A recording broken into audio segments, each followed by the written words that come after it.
늑대가 나타났다고 외치는 소년.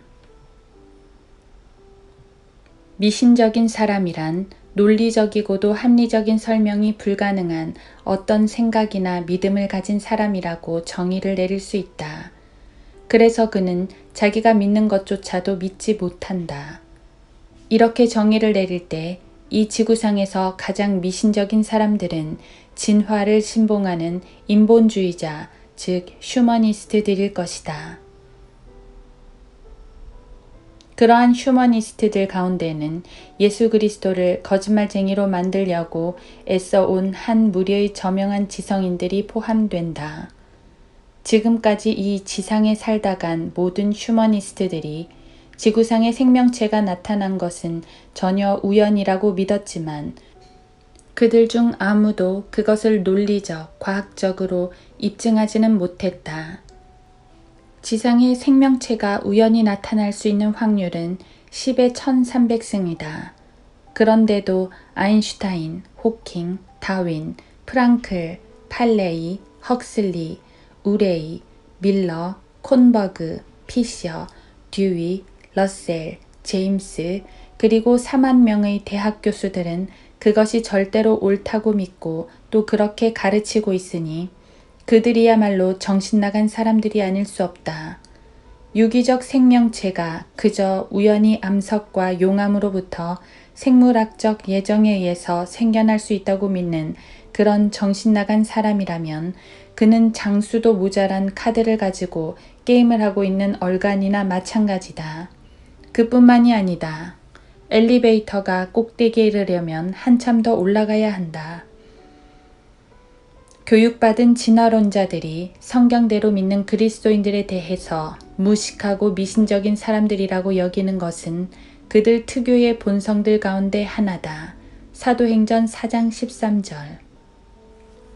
더구나 이 미신적인 이기주의자들은 이 세상 모든 골치 아픈 문제들이 초래되는 까닭이 성경대로 믿는 목사들 때문이라고 여긴다. 그들 눈에는 기독교 목사들이 운명을 예언하고 환난이 닥쳐온다고 떠벌리며 증오심에 불타는 광신적인 설교자들로 밖에는 보이지 않는 것이다.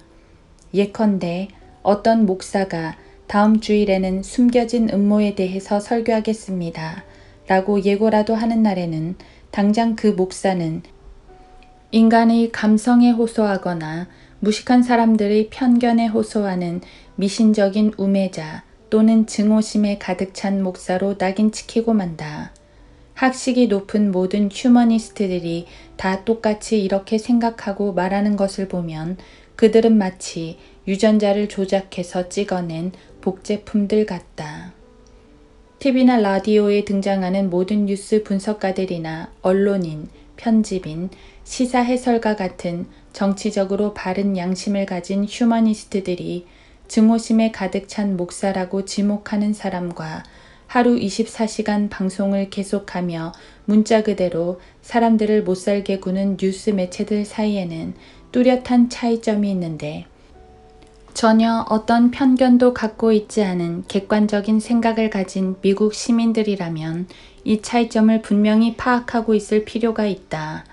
당신은 어두운 시대를 설파하는 예언자들이라 할 수 있는 성경을 들고 외치는 사람들이 당신의 집과 땅과 재산 그리고 할 수만 있다면 당신의 아내와 자녀들까지 탈취할 준비를 착착 진행하고 있는 확신에 찬 무장 살인범들과 어떤 뚜렷한 차이점을 갖고 있는지 분명히 파악하지 않으면 안 된다.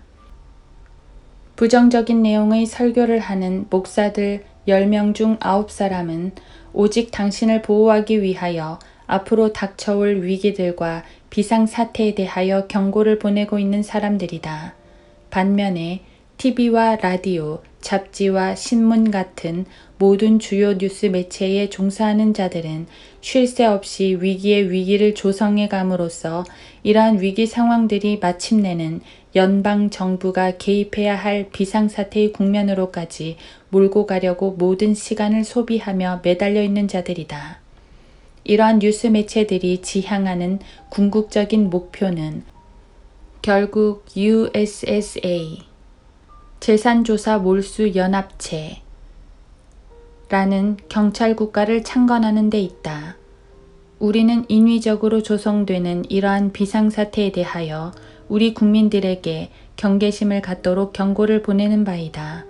왜냐하면 이렇게 인위적으로 조장된 비상사태는 당신과 당신 가족에 대한 연방정부의 통제를 점점 더 가중시켜 마침내는 당신과 당신 가족 모두가 국가에 예속되도록 끌고 가려는 의도에서 나온 것들이기 때문이다. 이러한 경고를 바라는 동기는 언제나 한결같거니와 그것은 민주주의 국가가 아닌 공화국을 확립하기로 원래 돼 있던 이 나라에 살고 있는 당신이 가능한 한 많은 자유를 누릴 수 있도록 우리가 당신을 지켜주고 싶다는 바람에서 나온 것이다.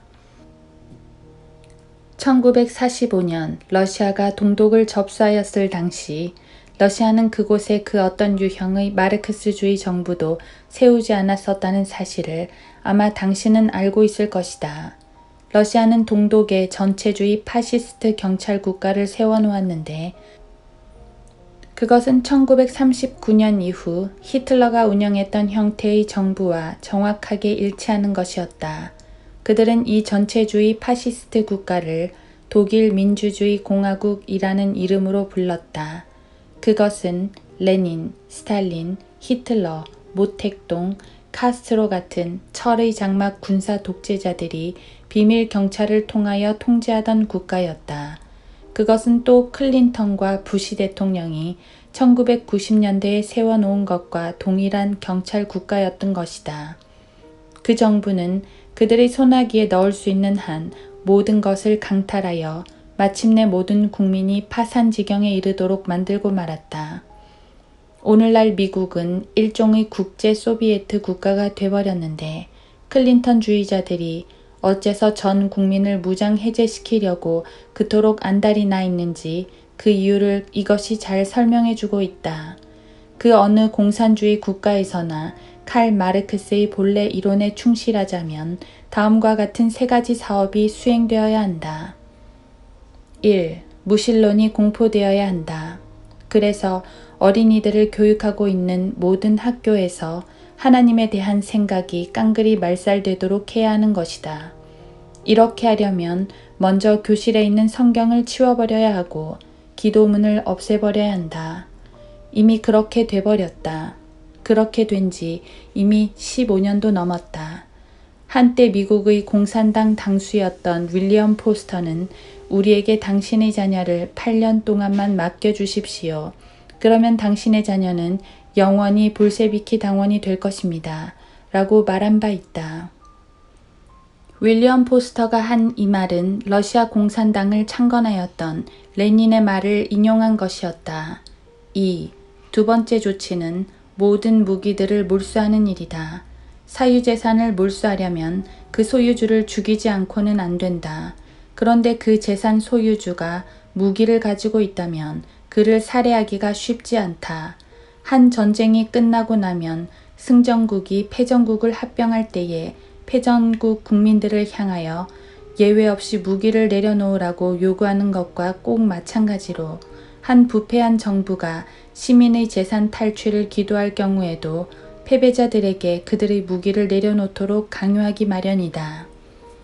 국민이 무기를 내려놓을 때 국민을 자유시민으로부터 노예시민으로 전락시킬 수가 있는 것이다. 그렇게 되면 국민은 이제 그자들 마음대로 다룰 수 있는 존재가 돼버린다. 노예들로부터 스스로의 생명 또는 재산을 보존할 수 있는 기회를 박탈하기 위해서는 우선 수류탄, 화염 방사기, 적외선 망원경, 자동소총, 사이렌, 탱크, 지뢰, 폭탄, 광선총 등과 같은 군사무기들을 내려놓도록 요구해야 한다. 그리고 나서 반자동 소총, 기관 단총, 석궁, 반자동 권총, 9mm 소총, 389경 또는 459경 권총 따위를 다 내려놓게 해야 한다. 그리고 나면 또 22구경 권총과 소총, 모든 활 종류와 화살, 독침류, 접는칼, 단도, 장칼, 단검, 손가락에 끼우는 노쇠 고리, 대검 등까지도 몰수하게 된다. 자, 이제는 돈과 가재도구와 재산과 땅 그리고 모든 자산들을 일해서 벌지 않고도 도둑질할 수 있게 된 것이다. 이러한 정부는 곧 강도다. 3.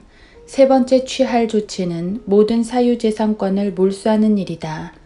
교황 요한 바오로 2세가 외국을 순방하고 유엔을 방문했을 때 행한 연설문 중에서 가장 최근의 것 10가지만 입수해서 읽어볼 수 있다면 스탈린과 후르시초프가 실행했던 것과 똑같은 마르크스 레닌주의 사상이 그 안에 담겨 있다는 사실을 알게 될 것이다. 미국의 국가 창건의 아버지들은 모든 미 국민들 각자가 양도할 수 없는 특정 권리를 갖도록 결정해 놓았는데 그 중에는 생명, 그러나 텍사스주의 와코 학살 사건을 보라. 자유, 그러나 미화 1만 불 이상 국외 반출에 관한 규제법을 보라. 행복을 추구할 권리, 그러나 강화된 인종통합정책, 학교에 비치된 콘돔, 농담 한마디 했다고 벌금을 물리는 제도 등을 보라. 등이 포함돼 있다. 생명, 자유, 행복을 추구할 권리라는 표현은 백인이면서 성인이며 꿋꿋한 청교도 남성들로 구성된 사람들이 만들어낸 것이다. 거기에는 단 한 사람의 흑인도, 단 한 사람의 동성연애자도, 단 한 사람의 여자도, 단 한 사람의 카톨릭 교도도 없었고 어린이들이 그들에게도 권리가 있음에도 불구하고 끼지 못한 것은 말할 것도 없다. 그런데도 당신이 그 사실을 모르고 있다면 이거야말로 의미심장한 일이다. 당신은 뉴스 매체들에 의해서 완전히 세뇌되어 버린 것이다. 자, 보라. 당신은 언론 매체들이 백인이면서 성인이며 꿋꿋한 청교도 남성들이 만든 시민 권리에 대해 언급하는 것을 한마디도 들어보지 못한 것이다. 지난 50년 동안 단 한마디도. 늑대가 나타났다고 우리가 외치는 것은 우리가 연방 납세자들의 노름판 곁에서 무슨 개평이라도 떼어 먹으려고 그러는 것이 아니다. 그런 짓은 모든 정치인들이나 하는 짓거리다. 이웃을 돕고자 선한 일을 행함으로써 천국에 올라갈 길이나 닦아 놓으려고 우리가 늑대가 나타났다고 외치는 줄 아는가? 그건 구원받지 못한 자칭 그리스도인들이나 하는 짓이다. 우리는 무슨 판돈을 뜯기 위해서나 동양금을 올려받으려고 비상시국을 조장하는 짓 따위는 결코 하지 않는다. 그건 저널리스트들과 언론 편집인들이나 하는 짓이다. 그들은 끊임없이 새로운 비상시국을 조장해야만 한다. 그래야만 옷선 밑으로 기어드는 젖먹이 새끼들에게 젖을 빨릴 수가 있으니까 말이다. 이것이 뉴스 매체의 근본 사항이다. 그 어떤 정부도 생계를 위해 일하는 법이 없다. 그들은 도둑질로 수입을 올린다. 우리가 뉴스 매체의 근본주의라고 일컫는 것들 중 몇 가지 예가 여기 있다. 이것은 모든 뉴스 매체가 갖고 있는 일종의 종교로서 좋은 일 하자주의 또는 이 세상을 더 살기 좋게 만드는 일손 돕기라고도 불린다. 이것은 마치 성경에 나오는 돼지우리의 실내 장식을 새로 꾸미고 냉방시설을 설치해주는 것과 마찬가지 짓이다. 누가복음 15장을 참조해보라. 모든 정치인들과 언론 매체 사람들은 근본주의자들이다. 여기 그들의 근본주의 냄새를 풀풀 풍기는 기사들 중 몇 가지 실례를 들어보겠다. 1. 도웁시다. 도와줍시다. 벨파스트의 불쌍한 카톨릭 교도들은 박해받는 소수 집단입니다. 카톨릭 IRA가 자유를 찾도록 도웁시다. 신문사로 달려가 이 사실을 보도하게 합시다. 벨파스트의 개신교 다수 집단에 대한 반대 여론을 일으킵시다. 다수 집단은 물러가라. 위기다. 떨쳐 일어나자. 2. 돕자. 도와주자. 늑대다. 늑대가 나타났다. 운명의 그날이 닥쳐왔다. 아마겟돈이다. 남아프리카의 소수 집단은 물러가라. 아프리카에서 최고의 생활 수준을 누릴 권리가 있는 박해받는 불쌍한 흑인들을 생각하자. 어서 빨리 서둘러라. 공산주의자들로 하여금 그들을 쳐 죽이게 하자. 백인 자본주의자들은 물러가라. ANC, 남아프리카의 흑인 해방조직, 만세. 오늘 기부금을 보내주십시오. 소수 집단에 항거하는 세계 여론을 불러일으킵시다. 3. 적색경보다. 위기가 왔다. 굶주리고 불쌍한 팔레스타인의 여인들과 어린이들을 도와주자. 그들의 조국은 팔레스타인이다. 무력으로 다른 민족의 영토를 점령한 저 악독한 침략자, 저 유대인, 테러리스트들은 물러나라. 레바논의 피에로를 보호하자. 돌팔매로 항거하는 어린이들을 저 더러운 유대인 경찰이 어떻게 짓밟고 있는지 뉴스 화면을 보지 않았습니까? 도웁시다. 여기 진짜 운명의 예언자가 등장한다. 우리는 이것을 언론 매체의 근본주의라 부른다. 이것은 급진적인 종교적 광신도들의 신앙 강령을 응용한 것이다. 자, 계속해서 읽어보라. 4. 오 하나님 맙소사. 흑인 한 사람이 백인 경찰들에게 두들겨 맞고 있습니다. 인종적인 편견은 영원히 끝나지 않을 것인가? 아, 세상이 어찌 이렇게 되었단 말입니까? 보십시오. 여기 우리가 편집해 놓은 화면을 보십시오. 한 번 더 화면을 돌려봐요. 이봐, 한 번 더 화면을 내보내라니까. 자, 보십시오. 무장한 강도죄수가 흥분제를 먹고 시속 90km 속도 제한 지역에서 비록 시속 145km로 내달렸다고 해서 경찰들이 정말 저렇게 두들겨 패고 있지 않습니까? 이 박해받는 불쌍한 흑인을 도와줄 사람이 누구 없습니까? 그의 병원비를 마련키 위해 300만 불을 어서 빨리 보내주십시오. 이것이 바로 CBS, NBC, ABC 그리고 CNN TV 방송국의 근본주의다. 뉴스 매체의 의식 가운데 배어있는 교리와 강령들은 트렌드 가톨릭 공회만큼이나 확고해서 도무지 융통성이라고는 없다. 5. 이 가련한 흑인 미혼모들을 도웁시다. 자신들의 권리를 누리기 위하여 북부로 갔던 이 불쌍한 집 없는 사람들을 도웁시다. 이 내버려진 불쌍한 자녀들을 때리는 부모들을 어서 빨리 모두 체포하라. 위기입니다. 재난입니다. 이 신앙심 없는 어머니가 자기 아들에게 성경 구절을 외우게 하려고 애쓰는 모습을 보십시오. 오 하나님, 정의는 다 어디로 갔단 말입니까? 도웁시다. 도와줍시다. 모든 행동대원들은 앞으로 나오라. 다 모여라. 6. 뱃속에 든 아기 고래를 구해내자. 하얀 털복숭이 고양이를 구해내자. 동물들에게 친절을 베풀자. 상어에게 입맞추자. 저 농부가 늪지대를 훼손하기 전에 그 늪지대를 안고 있는 5만 5천 평의 땅을 어서 몰수해버려야 한다. 오 하나님, 우리로 하여금 다른 사람의 궁핍에 대하여 민감하게 마음 쓸 수 있도록 하소서. 법률을 더 많이 통과시켜라. 우리는 더 이상 보도할 기사거리가 없지 않은가. 우리는 더 많은 규제법이 필요하다. 체포하고 벌금을 물려야 할 사람들이 아직도 많이 남아있다. 7. 오 거룩한 성모 마리아여, 맥도날드 햄버거 가게 안에서 저항하며 총을 쏘아대는 저 미친 사람들을 보소서. 서둘러라. 시급하다. 모든 양민들로부터 지금 당장 무기를 빼앗으라. 오직 특정 소수만이 총을 지녀야 한다. 시간이 없다. 어서. 이런 것들은 급진적이고도 광신적인 우익분자들, 몰상식하기 짝이 없는 허풍쟁이 재난 경고자들의 소산이다. 이러한 근본주의적 운명 예언자들은 단 10초 안에 캐캐묵은거리의 장사꾼 설교자로 변신한다. 돈, 돈, 돈. 이것이 바로 그들이 하는 게임 이름이다. 유다는 복지 후생의 대상이 되는 어머니들이나 길거리에 나앉은 사람들 따위에 관심이 없었다. 그는 한낱 도둑이었고 동시에 기부금 수납 관리자였다. 요한복음 12장 6절.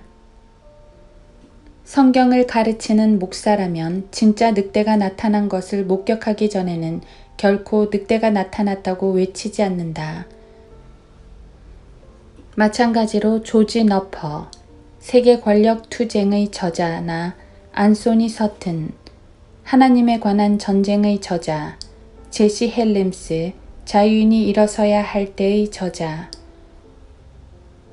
S.W. 아담스, 연방준비위원회와 달러 조작의 저자, 도널드 맥알바니 정보자문위원회의 전임 책임자, 게일 립링거, 뉴에이지 성경 역본들의 저자 같은 사람들 모두가 그럴 사람들이 아니며 텍스마스, 큰 누나가 당신을 감시하고 있다. 의 저자나 톰 앤더슨이 쓴 그 어떤 저서를 보아도 이들은 그럴 사람들이 아니다. 이들 저자들은 늑대를 보면 금방 그 늑대를 알아볼 수 있는 사람들이다. 미혼모는 늑대가 아니다. 복지 후생의 대상이 되는 흑인도 늑대가 아니며 얻어맞고 있는 무장강도도 역시 늑대가 아니고 얼스터시의 바티칸 국가를 창설하려는 교황의 기도를 막으려고 저항하는 벨파스트의 개신교도들도 늑대가 아니다. 아니고 말고. 그러나 위에 열거한 저자들이 늑대가 나타났다고 외칠 때 당신이 창밖을 내다보면 틀림없이 거기에는 90kg가 넘는 커다란 얼룩이 늑대가 송곳니 끝으로 침을 질질 흘리며 당신을 노려보고 있는 것을 보게 될 것이다. 저널리스트들이 생계를 유지하기 위해서 할 수밖에 없는 그런 게임을 우리가 하고 있는 것이 아니다. 우리들에게는 넘길 수 없는 어떤 마감 시간이 있는 것도 아니고 이웃에게 선한 일을 행하며 하나님의 호의를 얻어보려고 애쓰는 돈에 미친, 섹스에 미친, 급진주의 광신적 우익분자인 근본주의자들에게 꼭 해다 바쳐야 할 아무런 책임도 없는 우리는 아주 홀가분한 사람들이다. 우리들은 다만 장래 어떤 일이 일어날지를 알고 있을 뿐이다. 요한계시록 5, 6, 13, 17장, 이사야 14, 65, 66장, 요엘 2, 3장, 다니엘 7, 8, 11장 등. 언론 매체의 모든 근본주의자들이 데이빗 코레시 같은 사람처럼 하루에 24시간 쉬지 않고 늑대가 나타났다고 외치기를 계속하다가도 정말 늑대가 나타나 사람들을 잡아먹으려고 하면 그들은 고의적으로 그 사실을 숨기려 애쓴다. 자넷 레노, 프리히 가카, 사라 브레디, 메첸바움 상원의원, 테드 케네디 같은 자들이 코레시 같은 사람들 10명보다 더 간악하게 많은 사람들을 살해하려고 시도하는 데에도 언론 매체들은 그 사실을 고의적으로 숨기려 하는 것이다.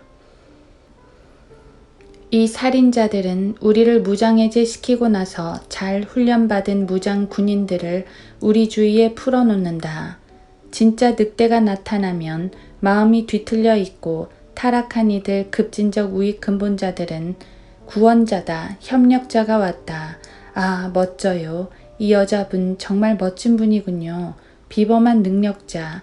그녀는 보기만 해도 정말 신선한 공기를 마시듯 속이 후련해지는군요. 라고 외쳐댄다. 이 표현들은 타임지가 소수민족 어린이들에게 최루탄 가스를 퍼부었던 한 레즈비언 여성 자넷 레노를 묘사하는 데 사용했던 표현 그대로다. 짐 존스 목사가 성경을 부인하던 900명의 젖먹이들에게 레이스로 장식한 쿨에이드를 받아먹도록 하였을 때 언론 매체 근본주의자들이 밖으로 뛰어나와 큰 재난이 일어났다고 떠벌리며 하루 종일 대소동을 벌였다. 오 하나님 맙소사, 우리를 도우소서. 저 종교의식을 보십시오. 저 반카톨릭주의자를 보십시오. 저 밖에서 우리 자녀들을 다 잡아가려는 저 광신자들로부터 누가 미국을 보호할 것인가. 그따위 말일랑 집어치우게나 애송이야. 샘 아저씨여 또는 샘 아주머니여. 우리를 구하소서. 군대를 보내소서. 사방에 경보를 울려라. 적색 경보를. 저 목사들을 모두 쓸어버려라. 아프리카 흑인 독재자 이디 아민은 1971년 1월 25일 유엔의 지지를 등에 업고 단 6개월 동안에 짐 존스가 10년 동안 거듭나게 했던 사람들보다 더 많은 사람들을 죽였다. 이디 아민은 KKK단이 1866년 이후 지금까지 살해했던 것보다 더 많은 흑인들을 단 5년 동안에 살해하였다. 30만 명. 남아프리카의 넬슨 만델라와 ANC, 남아프리카 흑인 해방 조직이었던 아프리카 민족회의는 1994년 한 해 동안에 실은 8개월 동안에 남아프리카 정부의 백인 인종차별주의자들이 1900년에서 1990년 사이에 살해한 것보다도 더 많은 흑인들을 살해해버릴 수 있었다. 언론 매체의 근본주의자 떠벌이들이 늑대다 하고 외칠 때에 밖을 내다보면 결코 진짜 늑대는 거기에 없다. 언론 매체들이 양이나 스컹크나 기린이나 돼지나 물소나 혹은 다람쥐들에게 우리의 이목을 집중시켜 놓는 바람에 우리가 엉뚱한 곳에 눈을 돌리고 있을 때 늑대는 이미 우리들 눈앞에 다가와 있음을 보게 된다. 데이빗 코레시 자신은 생전에 단 한 사람도 죽인 일이 없다. 다만 그의 살인자들이 17명의 비무장 소수민족 어린이들을 포함하여 모두 83명을 살해했을 뿐이다. 그러니 코레시 자신은 늑대였다고 할 수 없다. 그러나 근본주의 언론들이 그를 늑대로 둔갑시켜 놓았던 것이다. 미국인들은 어찌나 어리석은지 순념서를 보고도 늑대로 착각해버릴 정도의 실수를 저질렀던 것이다. 자넷 레노가 염소들을 쓸어내기 위해 정부가 훈련시켜 놓은 살인부대, 탱크부대를 앞세워 밀고 나갈 때 슬릭 윌리 클링턴은 그 암늑대의 등을 쓰다듬어주며 격려하고 있었다. 이러한 사실들은 모두가 지금 문자로 기록되어 있는 사실들이다. 맥알바니 정보자문위원회의 와코 대학살, 미 경찰 국가의 출연에 대한 사례 연구라는 제목의 특별 보고서 안에 이러한 일들이 모두 활자로 기사화돼 있는 사실이다. 맥알바니가 늑대가 나타났다고 외친 것이 아니었다. 그는 다만 늑대와 그 한패거리들의 정체를 밝혀놓았을 뿐이었다. 여보, 이 예쁜 그림책 좀 보세요. 어디 이 그림 속에서 늑대를 발견할 수 있겠어요? 그러나 우리는 그것을 발견할 수 있다. 성경대로 믿는 사람들이라면 누구나 그것을 찾아낼 수가 있다. 실제로 우리는 모두 7마리의 늑대를 발견할 수가 있는데 긍정적 실천, 행동 교정, 총기 단속, 환경보호, 범죄 단속, 가치 규명 및 평화 유지군 등과 같은 용어들이 그 7마리의 늑대의 이름들이다. 이 개같은 놈들의 집단 틈바구니 속에서 정작 코레쉬나 짐 존스 같은 사람이 뜯어먹을 뼈다귀는 한 개도 없었을 것이다. 무슨 책이든 닥치는 대로 독서를 많이 하는 사람 같으면 우리가 결탁의 문학이라고 부르는 책들을 누구나 다소간 접하게 될 것이다. 이러한 문학은 모두가 인간이 공통적으로 가지고 있는 어떤 믿음 또는 미신, 내 토대를 둔 것으로 되게 사악한 존재들로 구성되어 있는 어떤 일단의 존재들이 눈에 띄지 않게 은밀하고 비밀스럽게 모든 세상사의 이면에 도사리고 있어서 그 하는 일들이 감추어져 있거나 가려져 있을 것이라고 사람들이 보통 생각하는 그런 믿음을 바탕에 깔고 있는 것들이다.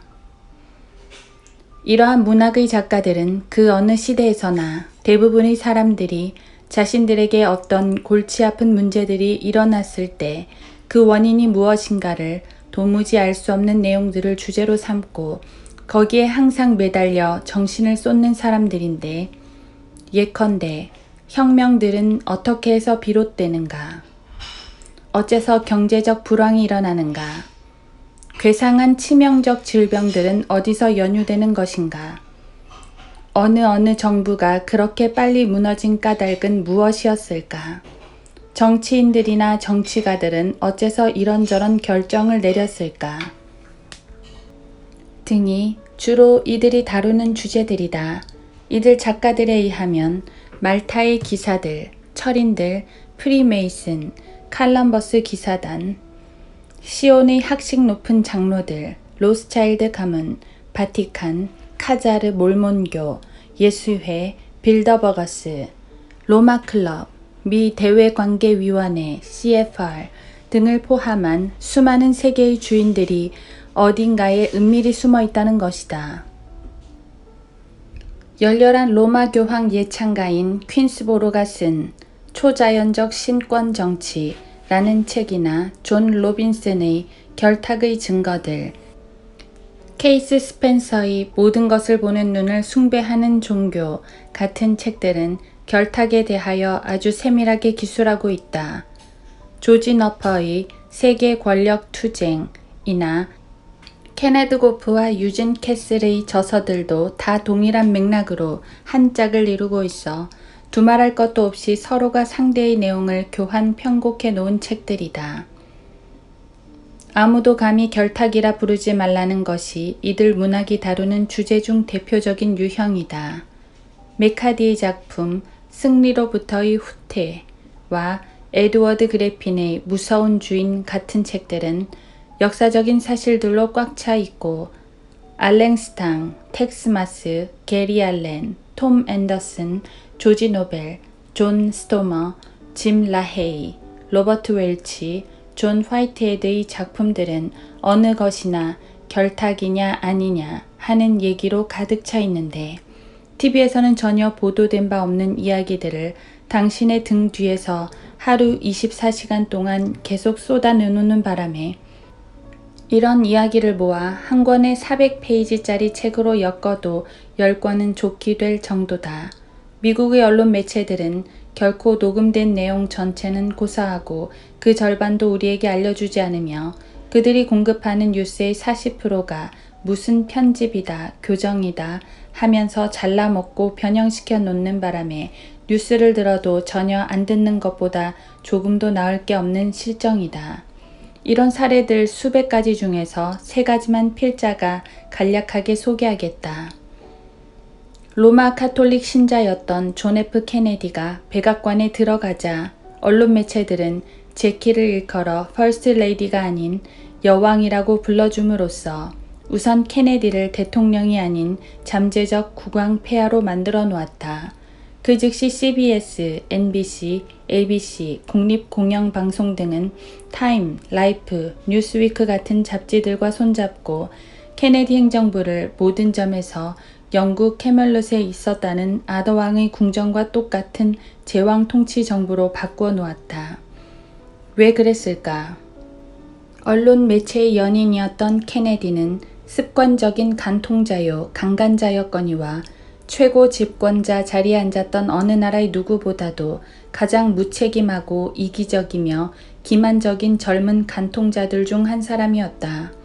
백악관은 또 슬릭 윌리 클링턴을 최고 권력자로 맞아들였는데 그 역시 언론 매체의 우상이었고 지금도 마찬가지다.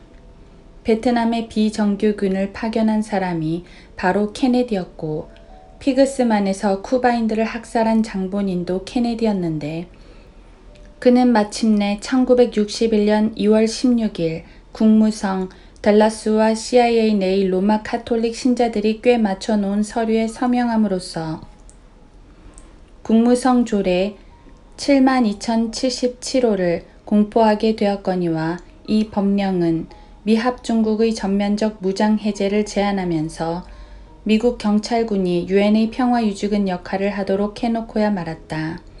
그러나 언론은 잠자코 있다가 리차드 닉슨이 백악관에 들어오고 나서야 비로소 늑대가 나타났다고 외치기 시작했다.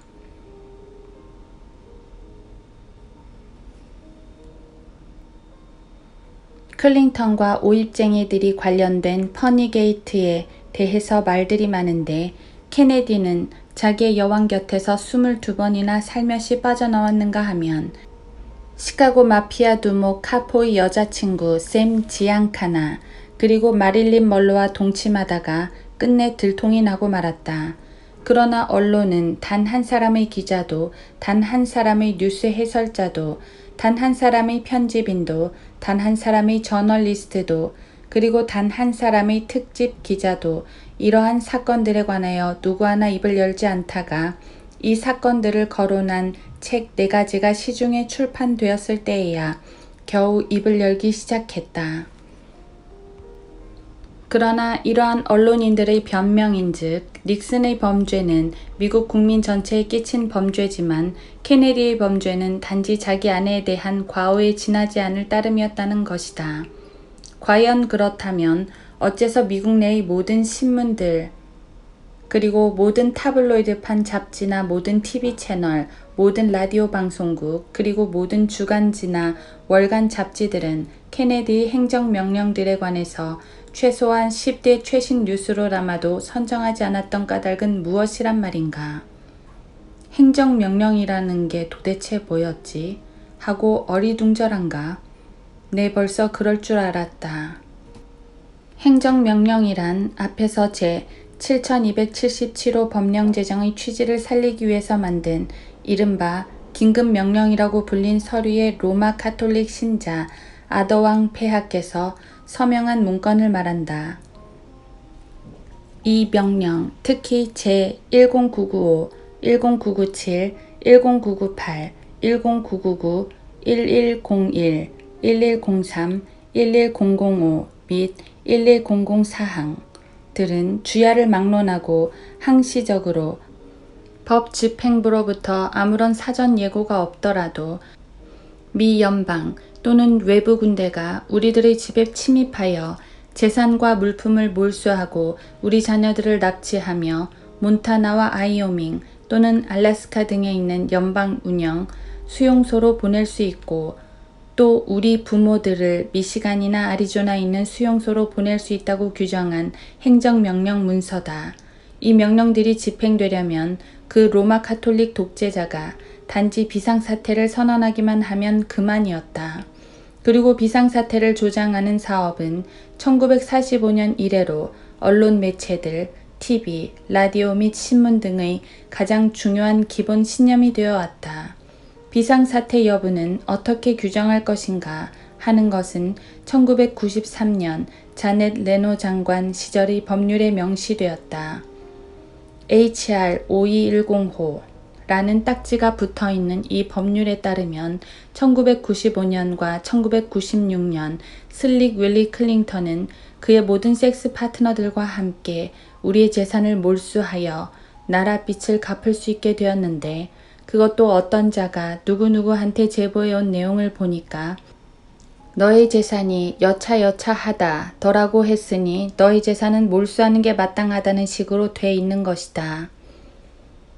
1993년에서 1997년 사이에 한 여성 동성연애자 자넷 레노 장관 치하에 있던 미국의 새 법무성에 따르면 어떤 소문이나 익명의 제보자에게서 신고가 들어오면 FBI나 DEA가 가면을 쓰고 무장한 괴한들을 파견하여 그것도 한밤중에 우리 집을 급습할 수 있다는 것이다. 이런 일에 대해 그 누구도 늑대가 나타났다고 외쳐주지 않는다. 이 법령이 미국에서 발효된 지가 벌써 오래되었는데도 말이다. 우리들을 이러한 죽음 앞에 필자는 죽음이라고 표현한다. 세워놓은 장본인은 옛날 아더왕 케네디요. 로마 카톨릭교도 케네디 일가였다. 카톨릭 1세의 보스턴 출신인 그들 카톨릭교도 일당은 우리들의 신상조사 기록부를 이미 갖고 있어서 우리 자신이 유전적으로 이미 타락한 존재라고 스스로 생각하도록 강요할 수 있는 모든 수단을 손아귀에 쥐고 있다. 로마 카톨릭 신자였던 케네디의 부친은 뉴욕의 로마 카톨릭 마피아 두목 프랭크 코스텔로와 함께 일한 주류 밀매업자였다. 그는 한 여배우와 정기적으로 간음을 했고 자기 부인과 함께 유럽을 여행할 때도 그 여배우를 달고 다닐 정도의 위인이었다. 로즈마리라는 그의 딸 하나는 정신박약아였고 사망할 때까지 그 상태로 살다가 죽었다. 캐슬린 케네디의 남편은 전쟁터에서 전사하였고 조 케네디 2세는 폭격기 조종사였는데 그는 살해당했으며 캐슬린 자신은 비행기 추락사고로 사망하였다. 케네디 대통령의 두 아기는 낙태되어 버리는 바람에 세상에 나와보지도 못했고 테드 케네디는 등뼈가 부러진 데다가 대통령병에 걸린 자 또는 살인에 걸신들린 자라든가 테드 케네디를 근위병으로 보내자와 같은 광고 딱지가 등에 붙어 다니는 처지로 몰락해버렸는가 하면 약 30회에 걸친 강간 사건 또는 간음 사건이 있은 후 그의 부인은 결국 그를 버리고 말았다. 또 바비와 존 두 사람 모두 헐리우드 매춘부 마릴린 먼로나 주디스 캠프벨과 간통한 후 총탄을 맞고 머리통이 날아가 버렸다. 그리고 또 다른 한 사람의 케네디는 마약에 중독되더니 38세도 되기 전에 꺼져버리고 말았다. 슬릭 윌리 클링턴이 1993년 미국 땅에서 외국 군대를 훈련시키는 것을 시작하기 전에 벌써 공식적으로 미합 중국을 유엔으로 넘겨주었던 로마 카톨릭 일가의 꼬락서니가 이 모양이었다. 루즈벨트, 케네디, 클링턴 같은 민주당 출신 대통령들은 유럽의 카톨릭 국가나 남아프리카의 독재자, 역시 카톨릭 교도인 또는 러시아의 무신론자들, 스탈린, 몰로토프, 말렌코프, 후르시초프, 고르바초프 등이나 터키나 보스니아나 아라비아의 모슬렘 교도들이 미국 국민들을 지배하게 되면 미국인들이 더욱 훌륭한 국민이 될 것이라는 망상에 사로잡혀 있지 않았나 싶다. IT를 침공하고 싶어 안달나던 슬릭 윌리는 그 자신이 법령 초안을 만든 후에 세계무역기구 WTO의 성격을 결정하는 무려 2000페이지에 달하는 가트 협정을 추진했다. 이 세계무역기구에는 116개의 국가가 참여하고 있는데 그중 75%의 나라들이 유엔에서 미국에 반대하는 표를 던졌고 이것은 과거 48년간 당했던 경우에 비해 무려 50%가 넘게 증가한 숫자다. 그 116개국 중 30개국은 현재 독재자들이 통치하고 있다. 가트 협정에 따라 116개의 국가들이 자기네 마음에 안 들면 미국 법률을 검토하고 개정할 권리를 갖게 되었으며 미국 시민 누구라도 개정된 그 법률대로 이행하기를 거부하는 날에는 그에게 벌금을 부과할 수 있는 권한까지 갖게 되었다. 이 규정에 따라 안티구와 같은 인구 8만 명도 안 되는 섬나라가 3억 명의 미국 시민들에게 반대표를 던질 수 있게 된 것이다. 이 신세계 국제기구는 미국이 아닌 유럽에서 회의를 열고 미국을 꽁꽁 묶어놓을 결정들을 내리게 된다. 이 회의들은 비공개로 진행토록 되어 있다. 로마 클럽이나 빌더버거 회의들이 다 비밀리에 열리듯이 말이다. 이러한 사실들은 모두 1994년 7월 28일자 뉴욕타임즈지의 기사로 활자화돼 있는 사실들이다. 미국 혁명은 1976년 진지하게 시작되었거니와 그것은 원래 차의 세금을 둘러싼 분쟁이 아니라 무기 단속에 대한 항거로 야기된 분쟁에서 시작되었다. 붉은 군복을 입은 대영 제국의 군대가 오직 한 가지 목적으로 렉싱턴과 콩고드로 진군하였는데 그것은 차세 폐지 문제를 의논코자 모인 보스턴 차 회의를 해산시키려는 것이 결코 아니었다. 그들은 농민들로 구성된 군대를 무장해제시키려고 거기로 진군하였던 것이다. 그러나 영국군에게는 불행하게도 그들 군대가 가진 군사 무기들과 똑같은 무기들을 이 농민들이 소지하고 있었다. 러시아에서는 훨씬 수월하게 사태가 진행되었고 그 결과 1천만 명의 농민들이 사살되거나 종신형을 선고받기에 이르렀다. 미국 독립혁명 이후에 제정된 헌법은 그 누구에게도 무기를 소지할 권리를 부여하지 않았다. 여하한 헌법도 제정되기 이전에 이미 존재했던 시민 권리 한 가지를 그 헌법이 폐지해버린 것이었다. 그러나 미국 시민 어느 한 사람도 초등학교에서 대학원에 이르기까지 과거 60년 동안 이 사실에 대해 이야기를 들어본 사람이 하나도 없었다. 이러한 사실들은 JPFO가 출간한 역작, 치명적인 법률들 안에 상세하게 기록하여 문서화시켜 놓은 내용에서만 발견될 뿐이다. 20세기에 발생했던 7번에 걸친 집단 대학살극 모두가 한 가지 공통점을 갖고 있는데 그것은 7번 모두가 무기단속 법률이 만들어진 이후에 벌어졌다는 점이다. 7군데의 시민들이 일단 무장 해제된 후 심지어 칼, 대검, 어떤 경우는 곤봉까지도 빼앗긴 뒤 그들은 체포, 검거되고 떼지어 갇히고 투옥되고 고문당하고 살해되었으며 그들의 토지와 자산은 몰수되어 국가 부채를 갚는 데 쓰여졌던 것이다.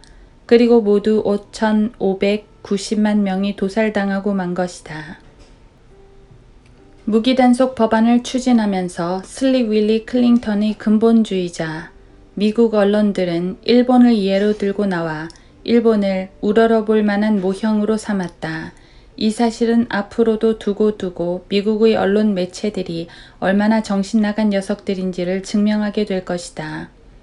일본이란 나라는 단 1%의 흑인도, 단 1%의 스페인계도, 단 1%의 아랍계도, 단 1%의 카톨릭 교도도 없는 나라다. 일본인들이 명예와 수양, 부모에 대한 효도, 아니 심지어 구걸 행위에 대해서까지 갖고 있는 일체의 사회 통념들이 미국과는 전혀 다르다. 말이야 바른 말이지. 일본인 부모들이 자녀 떼어놓기나 자녀 버릇 가르치기에 대해 갖고 있는 관념을 미국의 부모들이 갖고 있다면 그것은 당장 범죄로 간주되고 말 것이다. 미국에서는 부모들이 자녀들을 떼어놓는 날에는 당장 분리자로 몰아서 당국이 체포할 수 있는 나라가 아닌가. 권총과 소총을 등록토록 하고 몰수하더니 곧 150만 명의 기독교인들이 터키에서 학살당했고 러시아에서는 200만 명의 농민과 반스탈린주의자들이 학살당했으며 우간다에서는 30만 명의 기독교도들이, 독일에서는 1300만 명의 비아리안계들이, 중국에서는 2000만 명의 반모택동주의자들이, 캄보디아에서는 100만 명이, 그리고 과테말라에서는 10만 명의 마야 인디언들이 무참히 도살당했다. 그리하여 모두 합쳐 5,590만 명에 이르는 무주한 사람들이 정치적으로 정당하지 못하다는 이유로 무참히 희생된 것이었다. 이 희생자들은 이 세계를 더 살기 좋은 곳으로 만들 수 있는 것이라면 어떤 짓이라도 합법적이다 라든가 혹은 독립보다는 통합이 더 중요하다라든가 법과 질서 유지를 위해서라든가 평화 유지를 위해서라는 명분에 근거한 정치 논리를 도저히 받아들일 수가 없었던 사람들이었다. 모든 왕국 건설자들은 피비린내 나는 살인자들이다. 위에 언급한 바와 같이 자동무기와 반자동 공격용 소총으로 무장된 허가받은 살인자들에 의해 저질러진 정부가 주도한 이러한 대학살극의 목표물이 누구였는지는 너무나 분명히 드러나 있다. 만물의 척도, 예컨대 현대인 같은 것에 의해서 살해된 5,590만 명의 사람들을 살펴보면 우리는 그 희생자들의 부류를 뚜렷이 파악할 수가 있다. 희생자들의 부류 목록은 다음과 같다. 1. 기독교 신자 또는 유대인이라고 드러내놓고 공언했던 사람들. 2. 집권 정치 도당에 항거했던 교육받은 지식인들. 3. 반공산주의자 및 나치주의자들. 4. 토지 소유자들, 특히 농민들. 5. 집시와 마야 인디언들. 잘 눈여겨보라. 뉴스 매체들이 발표했던 모든 보도들과는 반대로 인종차별 정책에 따라 흑인들을 말살하려 했거나 사회계급 차별로 동성애 옹호자들을 몰아내려 했거나 또는 성차별로 여자들을 학대하려 했던 그 어떤 기도도 거기엔 없었다. 만약 누가 동성연애자들이나 흑인들이나 여성들이 부당하게 핍박받고 있다고 생각한다면 그 사람은 할 일이 없게 된 TV만큼이나 고독한 사람이다. 흑인들과 여자들 그리고 동성연애자들이 어딘가에서 몰살된 일이 있었다면 그들은 단지 위의 5가지 부류의 집단 중에 섞여 있었던 사람들에 지나지 않을 것이다. 언론 매체에 종사하는 구역질나는 녀석들은 30년 동안 극단으로 치닫더니 이제는 녀석들의 근본주의 사상을 우리의 목구멍 안으로 쏟아부으려 대드는가 하면 과거와 현재의 역사를 눈 하나 깜짝하지 않고 무시해버리면서 흑인이니 동성연애 옹호론자들이니 하는 따위 부류가 불공평한 대우와 압제를 받아서는 안 된다고 추켜 세우면서 보호해 주려 하고 있다. 이들은 디즈니월드 안에 살고 있었다. 우리는 지금 정신착란을 일으킨 총잡이가 길거리나 건물 안에서 2명 내지 8명의 사람들을 살해한 사건과 같은 뉴스 매체의 기사거리를 다루고 있는 게 아니다. 우리는 지금 흑인들과 동성연애자들과 여자들로 구성된 군대에게 5,500만 명 내지 5,600만 명의 사람들을 살해하도록 허가한 연방 정부들의 실태를 파헤치고 있는 것이다.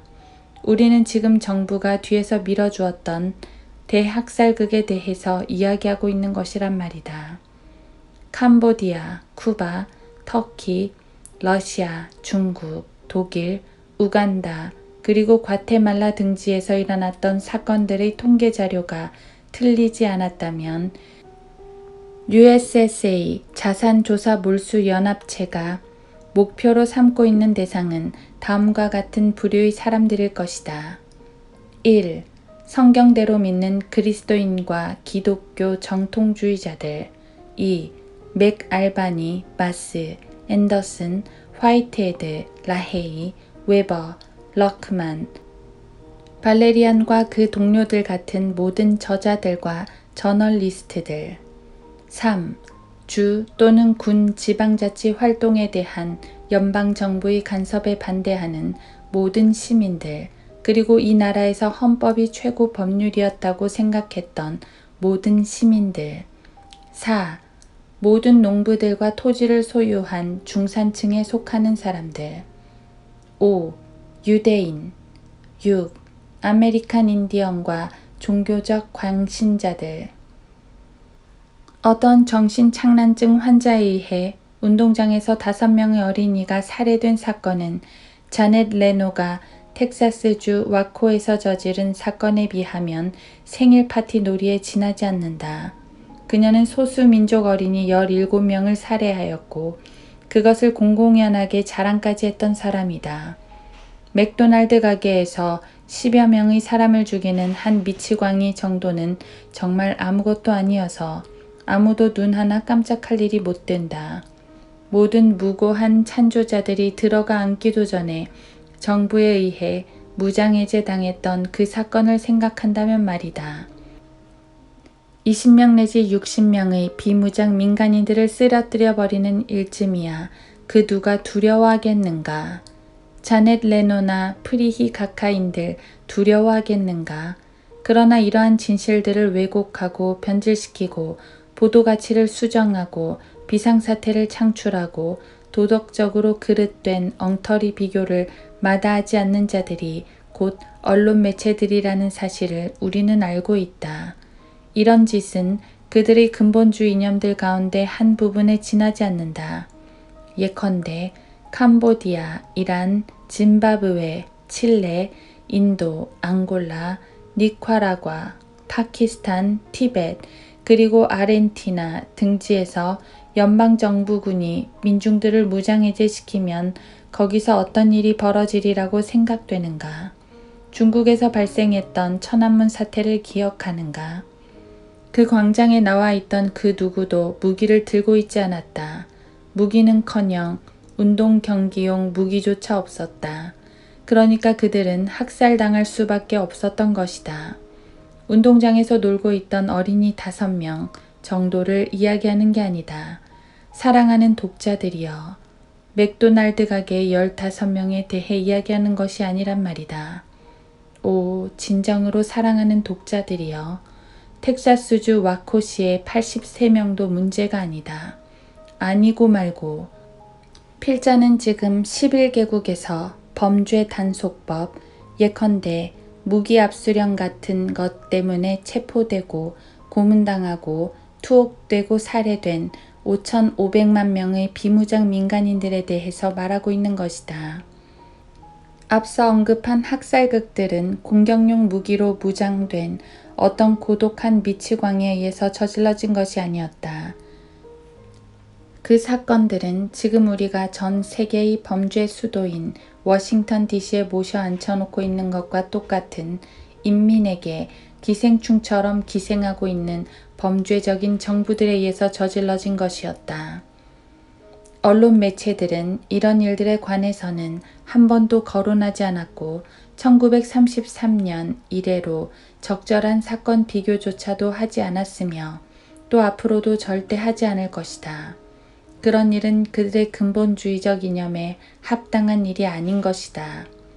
와코 학살 사건에 대해 수도 워싱턴의 한 레즈비언이 비상사태를 선언하였다. FEMA. 그녀는 증거도 없는 추정을 근거로 비상사태라고 주장했는데 83명의 사람들이 살해된 후에 조사해보니 그녀의 추정들 가운데 3가지는 거짓말이었음이 판명되었다. 그 사건에서는 어린이 학대 행위 같은 것은 없었다. 그리고 무허가 불법 무기도 없었다. 또한 저택 안에 있던 그 누구도 살해 위협이나 폭력을 휘두르지 않았다. 폭력배들은 다름 아닌 범죄 단속 법령을 집행했던 자들, 바로 그들 자신이었다. 그 살인사건 이후에 FBI의 로마 카톨릭 신자 프리히는 이 학살극에 대한 모든 증거들을 인멸해버렸는데 이것은 그 자체가 중죄에 해당하는 엄청난 짓이었다. 그리고 나서는 법률을 준수하는 모든 시민들에게 반자동 권총과 소총 및 기관 단총들의 몰수령을 내렸던 것이다. 그들은 그저 1961년에 케네디가 만들어 놓은 비상조치들 FEMA를 1993년에 와서 집행하고 있을 따름이었다. 케네디는 로마 카톨릭 신자였다. 바티스트, 카스트로, 알렌드, 노리에가, 프랑코, 무솔리니, 프리히, 그리고 히틀러가 그랬던 것처럼 말이다. 그러니까 닉슨은 악마였다. 안 그런가? 그러니까 탄핵받아 마땅하지 않았는가? 따져보면 이런 사건은 지난 60년 동안 미국에서만 발생했던 2,000건이 넘는 사건 가운데 하나에 불과하다. 연방정부가 총검을 앞세워 강제로 밀어붙였던 학교의 인종통합 정책을 놓고 보자. 결국 어찌 되었는가? 그게 어디 씨나 먹힐 소리였는가? 어디 한 군데 생각처럼 제대로 된 곳이 있었는가? 그 조치가 과연 미국 어린이들을 위한 질 높은 교육을 가져다 주었던가? 질 높은 교육이라. 그거야말로 망상이요. 캐캐 묵은 상투어에 불과하지 않았던가? 그 교육 제도가 과연 과거의 옛 제도에 비해 더 훌륭한 제도라고 증명되었던가? 여기에 대한 특집 기사는 어디에 났는가? 여론 수렴이라도 했는가? 했다면 그 문서는 어디에 있는가? 세금이나 올리고 가정화된 학교를 뒤에서 조정하려고 애쓴 것 말고 연방정부가 한 일이 뭐 있는가?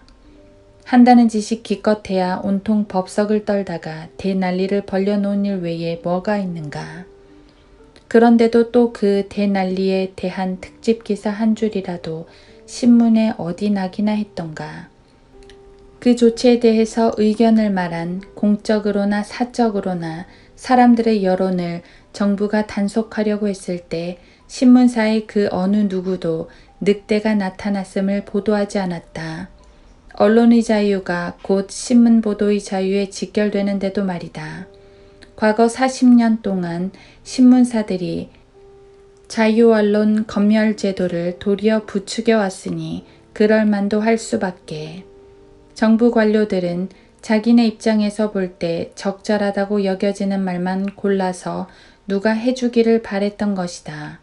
그들은 급진적, 종교적 광신자들이었다. 그 결과 어떤 일이 벌어졌는가?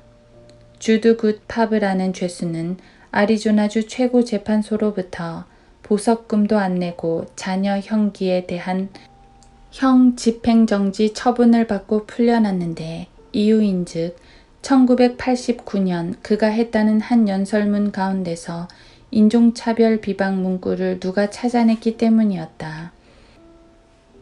백인 인종차별주의자 랜디 웨버나 백인 광신자 데이빗 코레시 또는 한 강도에게 피습당한 백인 희생자 버나드 고에츠를 공격할 수 있는 언론 자유밖에는 재판관이 누릴 수 있는 언론 자유란 없는 것이다. 남부 브롱스시에 흑인 녀석들과 잔나비 같은 놈들이 우글거린다고 말했다가 양키즈 프로야구팀은 그 해의 흑인 시장에게 공식 사과를 하지 않으면 안 되는 봉변을 당했다. 야구팀은 흑인들한테는 농담을 해서도 안 되고 절대 그런 식으로 말해서도 안 되게끔 된 것이다. 그러나 거리의 설교자들과 침례교 목사들한테는 얼마든지 욕지거리를 퍼붓고 더러운 농담을 짓거리고 상스러운 짓을 해대며 놀려대도 아무 상관이 없다. 말이라고 모든 말이 검열받는 게 아니다. 다만 동성연애자들이나 아낙네들, 흑인들, 범죄자들에게 농담하거나 아이들에게 버르장머리 없다고 핀잔하는 말 또는 사실적 묘사들만이 검열 대상이 된다. 오제이 심슨 사건 재판 중 한때 담당 변호인이라는 작자는 검찰 측이 제시한 실제로 피가 묻어 있었던 증거물이 채택되어서는 안 된다고 항변했는데 이유인즉 그 증거물을 찾아냈던 형사 마크 퍼맨이 그 살인사건 이전에 인종적인 비방죄를 범했을 가능성이 있기 때문이라는 것이었다. 이런 게 바로 CBS나 NBC, ABC 및 CNN 방송국 사람들의 근본주의다. 그들은 근본주의자들인 것이다. 법정을 마음대로 조종하는 자들이 바로 언론 매체들이다. 로드니 킹 대실수 사건 때를 보면 이 사실이 여실히 드러난다. 흑인 범죄자 로드니 킹을 체포하려던 백인 경찰들이 그를 구타하는 장면이 언론에 포착되는 바람에 언론의 비난을 받게 되었는데 이러한 경찰의 폭행이 대실수였다고 저자는 표현하고 있다. 흑인 범죄자들은 언제부터인가 거룩한 존재가 되어 누구도 건드릴 수가 없게 된 것이다.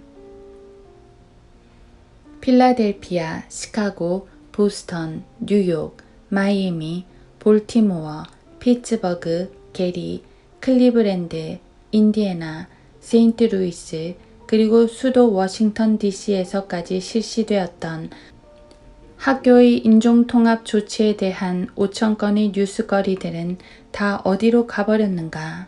아무 소식도 없다고 어째서 입을 다물고 있는가? 아니 시민의 알 권리 운운하던 소리는 다 어찌 되었단 말인가?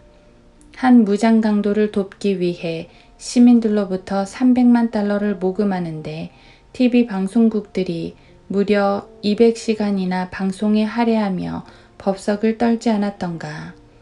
그뿐만이 아니다. 두 사람의 목을 칼로 난자하여 살해하였던 흑인 강도를 도와주려고 야단 법석을 피우며 800시간이나 방송을 해대지 않았던가.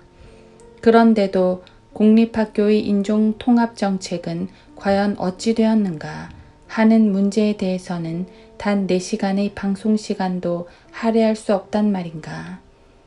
디트로이트 교향악단은 전 세계에서 가장 훌륭한 교향악단 가운데 하나였지만 일반 여론의 지지를 얻지 못해 파산하고 말았다. 왜? 1990년 6월 미 연방대법원이 어느 단체든 그 단체를 이끌어가는 소수 지도층이 흑인들로 구성돼 있으면 그 단체의 인종정책은 민주적이고도 합헌적이라고 선언했기 때문이었다.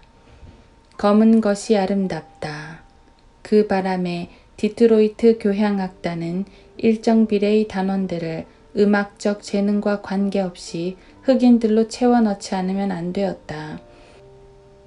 그러자 급기야는 연주자들을 선임하기 위해 실시하던 과거의 모든 전통적 오디션 방식들은 철폐되고 연방정부의 인종정책을 선임 기준으로 삼게 되었다.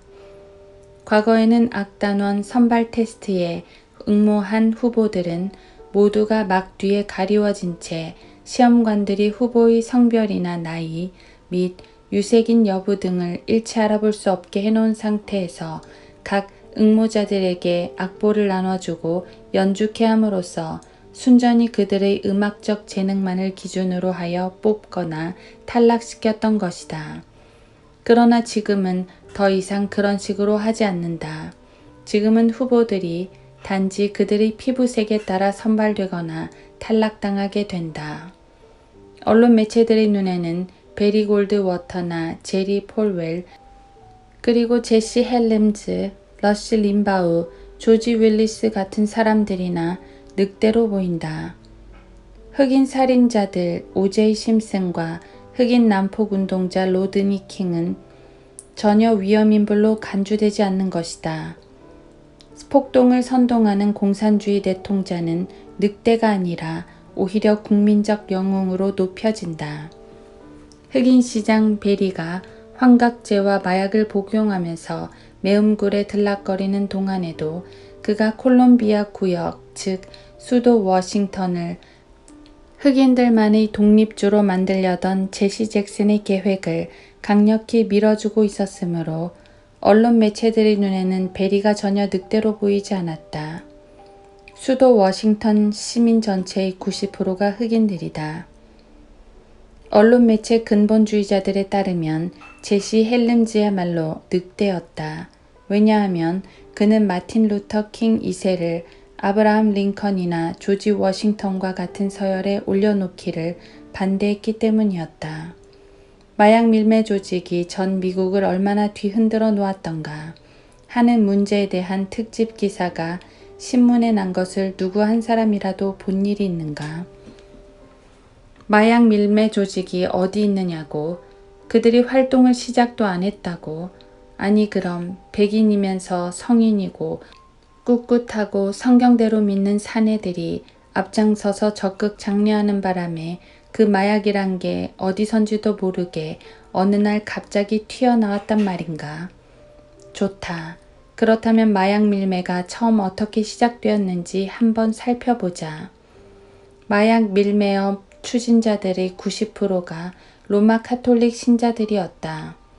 제노비스, 루시아노, 에스코바르, 그레코, 고티, 부셰타, 레기오, 바달라멘티, 루치즈, 이리나, 감비노 등등. 마약이 미국에 어떻게 유입되었는가에 관한 보고 문서는 한 건도 없고 시리즈 기사 한 줄도 없었다. 그러나 필자가 한 건 찾아낸 게 있다. 그 문서는 영웅들과 마약, 여걸여장부라는 의미의 헤로인은 마약을 뜻하는 헤로인과 발음이 같은 데서 영웅들이라는 의미의 앞단어 heroes와 대비해 놓음으로써 마치 영웅들과 여걸들이라는 뜻처럼 들리게 해놓았다. 여기서 영웅들이란 마약 밀매 조직의 배후에 있는 조직 폭력배 두목들을 말한다. 여걸여장부라는 제목의 문서는 언론 매체의 근본주의자가 쓴 기사가 아니었다.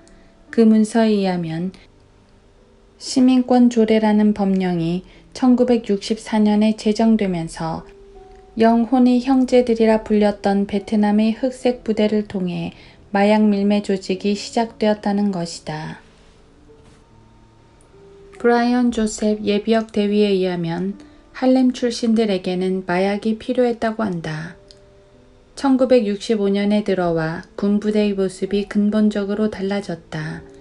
1968년까지 군대 내의 마약 중독자들이 마약 밀매를 막아보려던 장교들에게 큰 위협이 되고 있었다.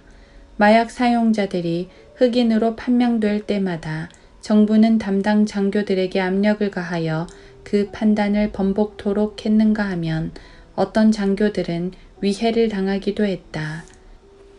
미군 당국은 육군 내의 마약 환자들을 치료하고 회복시키는데 연간 400만 달러를 소비하다가 밑빠진 독에 물붓기 시기여서 나중에는 결국 손들어 버렸다.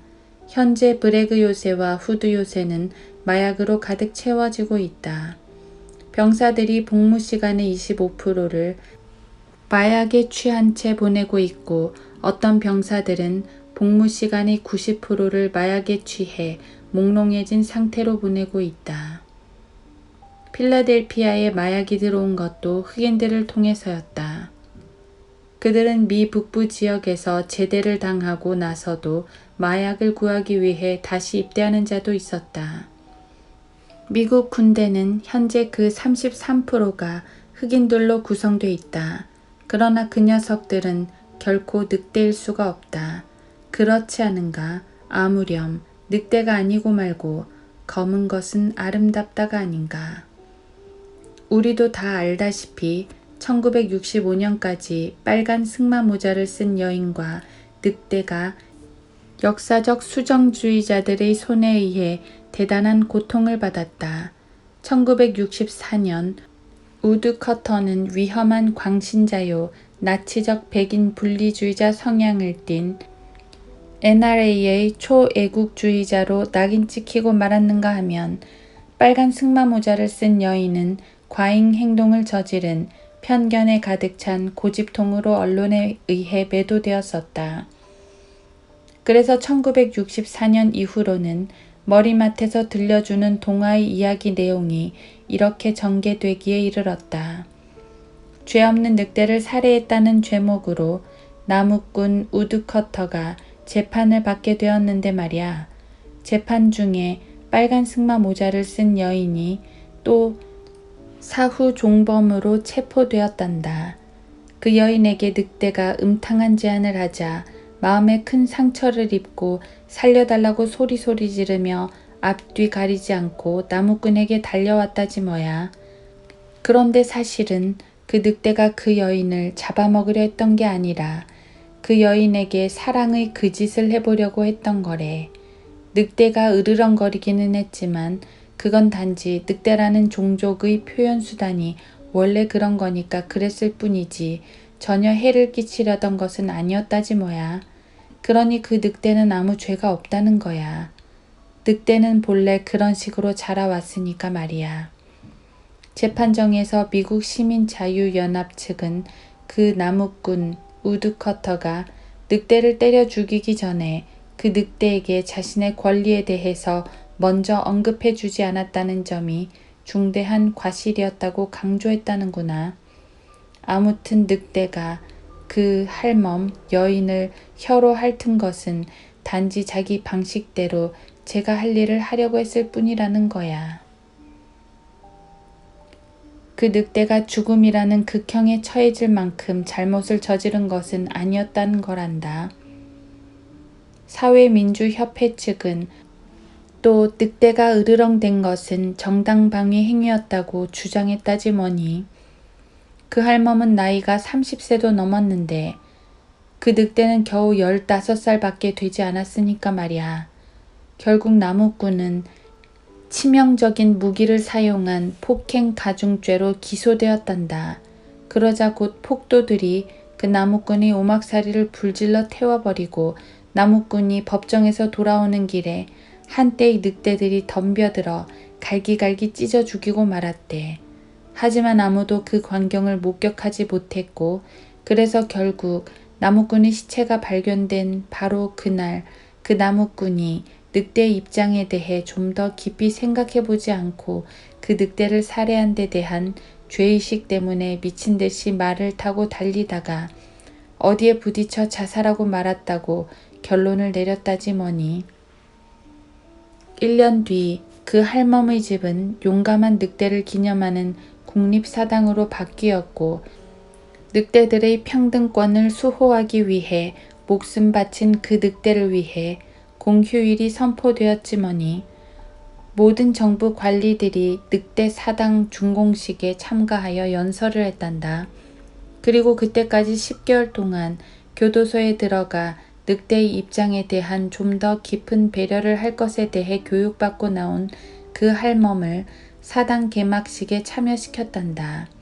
그녀는 연설을 하면서 자기를 구해준 나무꾼에게 고맙게 생각했던 것이 얼마나 이기적이었던가를 회개하고 이제 와서 생각해보니 자기가 늑대에게 과잉 행동을 취했다는 것을 깨닫게 되었다고 털어놨다는 거야. 숲속의 모든 짐승들이 박수를 쳤지. 그녀가 피압박 소수민족들을 위해 목숨을 버린 그 용감한 늑대를 기념하는 사당 앞에 무릎 꿇고 헌화하는 순간 그 숲속에 사는 모든 동물들의 눈에는 눈물이 고였단다. 이게 바로 CBS, MBC, NBC, CNN 같은 방송국이나 타임, 라이프, 뉴스위크 같은 잡지 및 공영 라디오 방송국 같은 언론 매체의 근본주의자 반 동화이다. 우드커터 나무꾼이 곧 늑대였고 진짜 늑대는 구세주요 구원자였던 것이다. 이게 바로 언론 매체의 근본주의라는 것이다. 여기서 한 가지 덧붙여 말한다면 현재 미국에서 인종분리 정책을 가장 대대적으로 실시하고 있는 학교들이 오히려 인종통합운동을 가장 먼저 시작하였던 수도 워싱턴시에 몰려 있다는 사실이다. 연방대법원은 흑인을 죽인 살해범보다 백인을 죽인 살해범에게 더 무거운 극형을 내리고 있으므로 앞으로는 흑인을 살해한 백인들을 더 많이 사형에 처해야 하며 흑인들이 흑인을 살해했거나 백인을 살해한 데 대해서는 사법 처리를 받지 않으며 극형은 백인들에게만 국한된다. 운운하는 성명을 발표하였다. 검은 것은 아름답다니까 당연하겠지. 언론 매체의 근본주의는 자기네들이 재난을 조작해낸 뒤 그 재난에 대한 속보는 내지 않는 것을 원칙으로 삼고 있다. 무엇을 금지하는 법령을 일단 철폐하고 나서 그 뒤 주류나 범죄들과 관계되는 연방 지출이나 사망, 질병, 교통, 기타 사건 사고들의 통계가 철폐 전과 비교해 볼 때 어떻게 변화했는지를 알아보기 위한 통계 비교 따위는 결코 하지 않는 것이다. 여성 해방 문제도 마찬가지고 동성연애자 해방 문제나 인종통합 문제에 대해서도 마찬가지다. 그들은 다만 원래부터 자기네들이 그러한 운동을 선동하였기 때문에 모든 사태가 의례히 개선되었다고 치부해버리고 마는 것이다. 그게 바로 근본주의의 신념인 것이다. 언론 매체들은 워터게이트 사건에 대해 잘 속아 넘어가는 시민들에게 무려 800시간의 방송시간을 할애하여 보도하였다. 케네디가 나라 전체를 몽땅 팔아먹고 헌법 전체를 창밖으로 내던져 버린 데 대해서는 단 1시간도 방송에 할애하지 않았던 그들이었는데 말이다. 그게 바로 CBS, NBC, ABC, CNN 같은 방송 매체들이고 타임, 라이프, 뉴스위크, USA 투데이 같은 신문 잡지들이며 또 공영 라디오 방송인 것이다.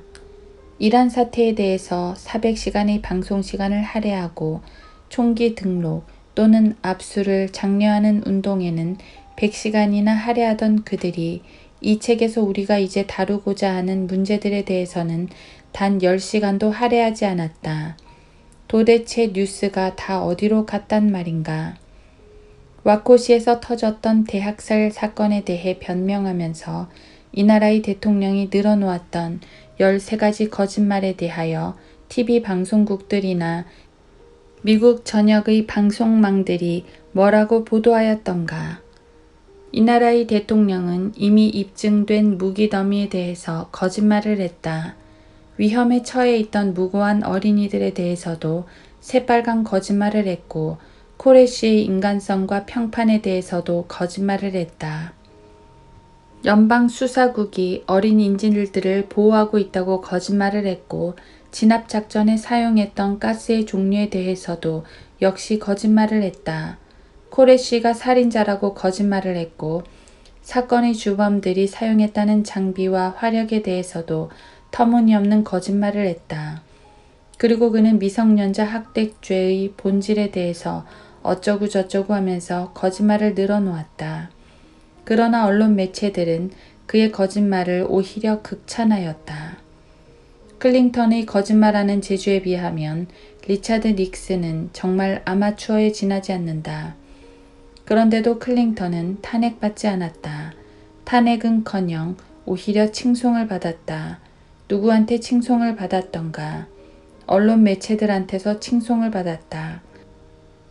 그들은 클링턴과 결탁한 자들인 것이다. 그들은 경찰 국가를 건설하는 음모에 결탁하고 있고 지금 경찰 국가가 세워지고 있는 중이다. 이 이야기는 결코 꾸며낸 이야기가 아니라 역사적인 사실이다. 미 연방수사국의 우두머리는 카톨릭 교도다. 프리히. 그는 1994년 민주당이 총기 단속 문제를 들고 나왔을 때 자유주의자들의 집단인 민주당의 위헌적인 조치에 동조하는 정치적 지지 입장을 취했던 인물이다. 케네디 대통령이 만들어 놓은 7277호 조치를 살펴볼 때 이 사실은 별로 놀랄 일이 아니다. 두 인물이 다 카톨릭 교도들이었다. 로마 카톨릭 신부와 수녀들의 복장은 검은색이다. 중세 암흑 시대에 카톨릭 교회는 모든 성경대로 믿는 사람들을 가리켜 마치 와코 사건을 일으킨 자들을 다윗주의자들이라 매도했던 것처럼 사교 집단의 이교도들이라고 몰아붙였고 따라서 모두 화형에 처해야 한다고 선언했다. 케네디의 교회도 이와 마찬가지로 유럽의 성경대로 믿는 사람들의 가장 큰 단체 카타리를 가리켜 마귀 들린 자들이라고 몰아붙였는데 그 이유인즉 카타리라는 어휘 정화하다 또는 깨끗게 하다라는 뜻을 가진 말 예컨대 카타르시스에서 나온 말이 고양이를 뜻하는 캣에서 유래된 말로 그들이 고양이를 숭배하는 자들이기 때문이라는 것이었고 따라서 그들은 사탄 숭배자들이라는 것이었다. 아마도 그 당시 역사학자들은 그리고 후세의 역사학자들 또한 카톨릭이라는 어휘가 고양이를 뜻하는 캣에서 유래된 말이라는 사실을 몰랐던 모양이다.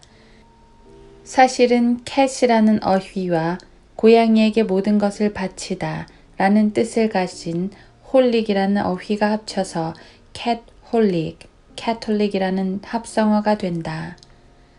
백보양보해서 말한다 해도 이 사실은 계시록 13장 1에서 2절 말씀을 놓고 볼 때 불길한 조짐을 나타내고 있다.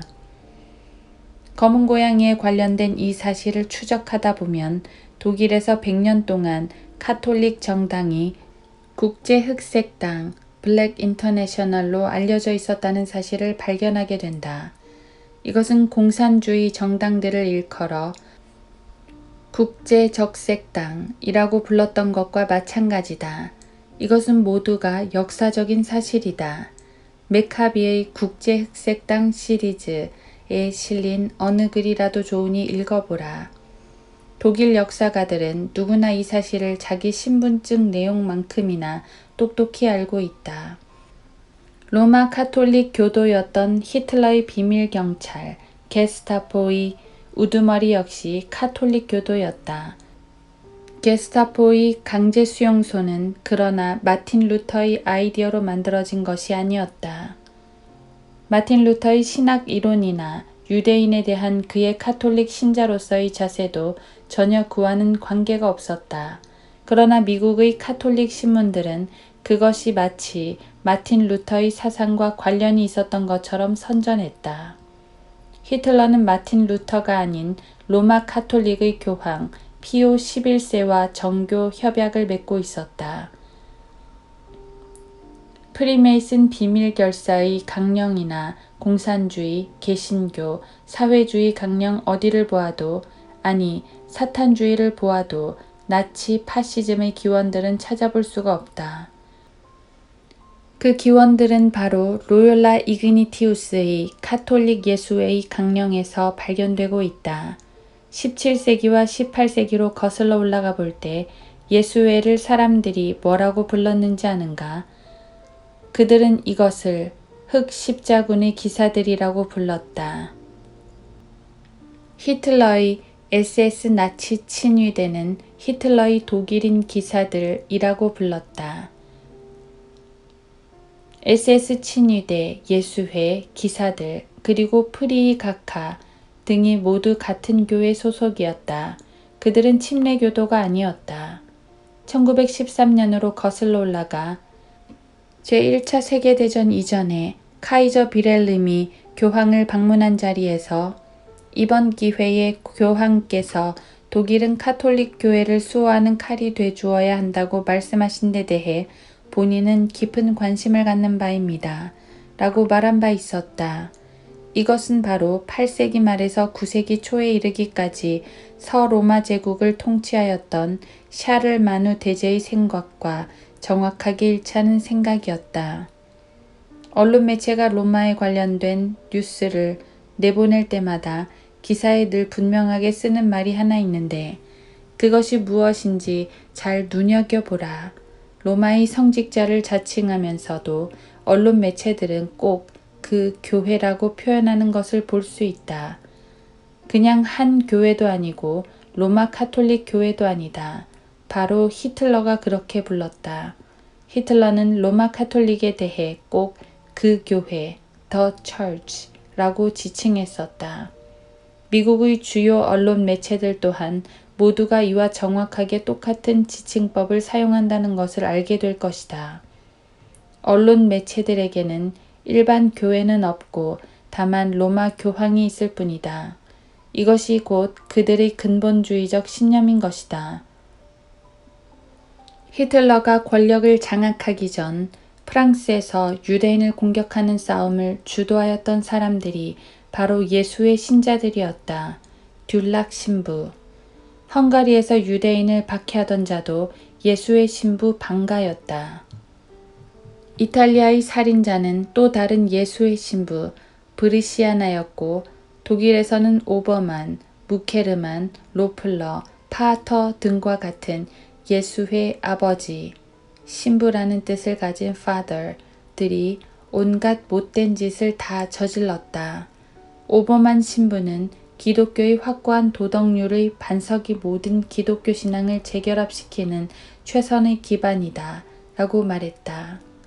히틀러 자신은 국가사회당 강령 제24조 가운데서 국가사회당은 확고한 기독교 신앙을 기반으로 한다고 그 정체성을 밝혀놓았다.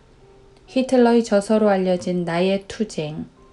사실은 스템펠 신부가 쓴 책이라고 어떤 사람들은 주장하고 있는데 그 가운데서 로마 카톨릭 신자 히틀러는 나는 유대인들을 타도함으로써 하나님의 사역을 돕고 있다고 말하고 있다.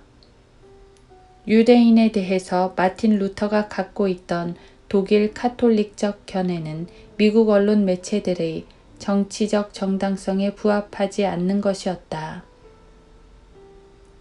런던 카톨릭 선교회 1936년 2월호 안에 수록된 조서를 보면 마틴 루터는 자신의 유대인 친구들의 영향력에 굴복하였으며 또한 유대인 자금으로 운영되는 유대인 당국에 힘입음으로써 카톨릭 교회에 대항하는 그의 음모가 성공을 거두게 되었다고 기록하고 있다. 미국의 카톨릭 간행물들, 타임, 라이프, 뉴스위크 등은 독일이 마틴 루터에 대하여 반유대인적으로 보았다고 비난을 퍼부었다. 여긴 늑대가 한 마리 있다. 제3제국이야말로 교황 정치 노선의 최대 정책, 예컨대 민족 대량 학살 정책을 실천하는 최초의 권력이다라고 말했던 로마 카톨릭교도 프리츠 폰 파펜 대사가 바로 그자다. 바로 그 늑대가 여기 또 나타났다. 요한복음 10장 12절. 늑대는 사람을 잡아먹는다. 하이틀러는 곧 숭고한 늑대라는 뜻이다. 풀다 대주교는 자신이 쓴 목가적 서한 가운데서 모든 독일 국민은 아돌프 히틀러에게 축복을 보내라고 요청하고 있다.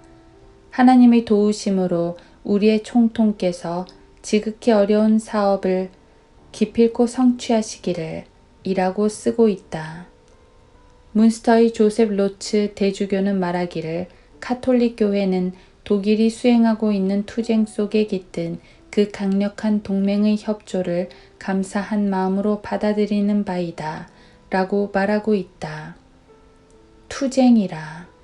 히틀러의 나치 SS 대원 친위대원들은 흑색 셔츠를 입고 있었다. 무솔리니의 파시스트 당원들도 흑색 셔츠를 입고 있었다. 무솔리니도 카톨릭 교도였으니까 역시 검은 것은 아름답다인가. 무솔리니의 국제흑색당은 1929년에 교황과 정교 협약을 맺었다. 히틀러의 국제흑색당은 1933년에 교황과 정교 협약을 맺었다. 교황들은 감사의 표시로 히틀러 정권을 승인하였고 무솔리니의 에티오피아 침공을 지지했으며 일본의 중국 침략을 축복했는가 하면 진주만 습격 후 일본 대사 캐나다라 장군을 로마로 초청하였다.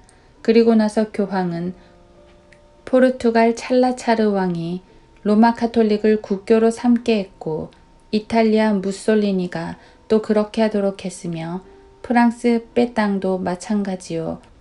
오스트리아 세이스 잉크와르트도 마찬가지요. 벨기에 데그렐로와 유고슬라비아 스테피나크도 마찬가지로 만들었다. 유럽의 범독일화였고 유럽의 범나치화였다. 그리고 유럽 전체의 범카톨릭화였다. 그리고 단 한 사람의 예외도 없이 모든 카톨릭 사제들은 흑색 복장을 입었다. 게스타포나 나치 SS 친위대원들과 똑같이 말이다. 히틀러의 자가용도 역시 흑색 메르세데스였다. 이 역시 검은 것은 아름답다이니까. 파시스트군이 결코 성경과 상관없는 기독교적 성향으로 카톨릭주의를 채택한 이후 미국 군대와 미군의 핵무기와 로켓 무기 전체를 몽땅 유엔 산하로 소속시켜버린 장본인이 있었으니 그가 바로 또 다른 카톨릭 교도 잭 케네디였다는 사실을 결코 잊지 말라. 펜사콜라의 거드루트 괴벨 여사는 1983년 5월 19일자 펜사콜라 뉴스저널지에 기고한 글에서 다음과 같이 의미심장한 말을 했다.